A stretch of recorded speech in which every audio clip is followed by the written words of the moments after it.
Brought to you by Agilus Diagnostics.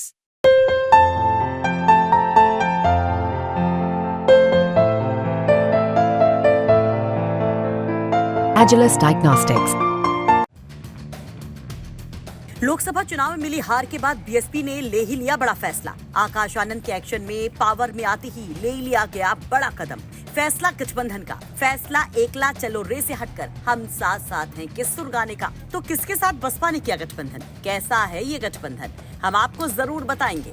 लेकिन पहले ये जान लीजिए कि कैसे बसपा कमबैक की कोशिशों में लगी है। एक और बसपा चीफ मायावती ताबड़तोड़ एक्शन में है, हर मुद्दे पर फायर हो रही हैं, विरोधियों के पसीने छुड़ाने में लगी हैं। तो वहीं दूसरी ओर उन्होंने खड़ा कर दिया भतीजे आकाश आनंद को और भी ज्यादा ताकत के साथ। तो बसपा समर्थकों कार्यकर्ताओं की उम्मीदें भी आकाश भर हो रही हैं। बसपा समर्थक कह रहे हैं कि बहन जी वापसी करेंगी, बसपा विल बैक। और इस बीच मायावती ने एक बड़ा फैसला भी ले लिया गठबंधन का, जिसकी चर्चा भयंकर तौर पर जारी। दरअसल बसपा हरियाणा विधानसभा चुनाव में इंडियन नेशनल लोकदल यानी कि इनेलो के साथ मैदान में उतरेगी।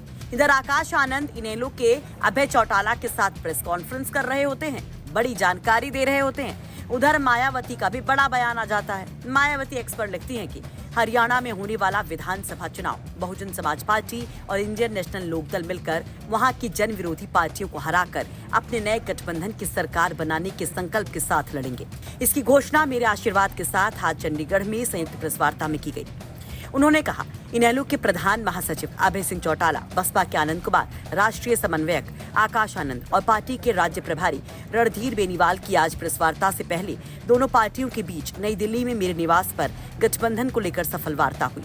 मायावती ने लिखा, हरियाणा में सर्व समाज हितैषी जन कल्याणकारी सरकार बनाने के संकल्प के चलते इस गठबंधन में एक दूसरे को पूरा सम्मान देकर सीटों आदि के बंटवारे में पूरी एकता व सहमति बन गई है। मुझे उम्मीद है कि ये आपसी एकजुटता जन आशीर्वाद से विरोधियों को हराकर नई सरकार बनाएगी। आपको बता दें कि हरियाणा की 90 विधानसभा सीटों में से इनेलो 53 पर और बसपा 37 सीटों पर चुनाव लड़ेगी। वैसे बीएसपी और इनेलो एक दूसरे के पुराने साथी भी रह चुके हैं। इनके बीच तीसरी बार गठबंधन है। दोनों दल सबसे पहले 1996 के लोकसभा चुनाव के दौरान साथ आए थे। इस चुनाव में बसपा ने 1 और इनेलो ने 4 लोकसभा सीटों पर जीत दर्ज की थी। इसके बाद साल 2018 का विधानसभा चुनाव इनेलो और बीएसपी ने साथ लड़ा था और एक बार फिर से 2024 के विधानसभा चुनाव के लिए दोनों दलों ने हाथ मिला लिया है। हालांकि लोकसभा चुनाव में बीएसपी इनेलो अलग अलग थे और दोनों का हाल ठन ठन गोपाल रहा।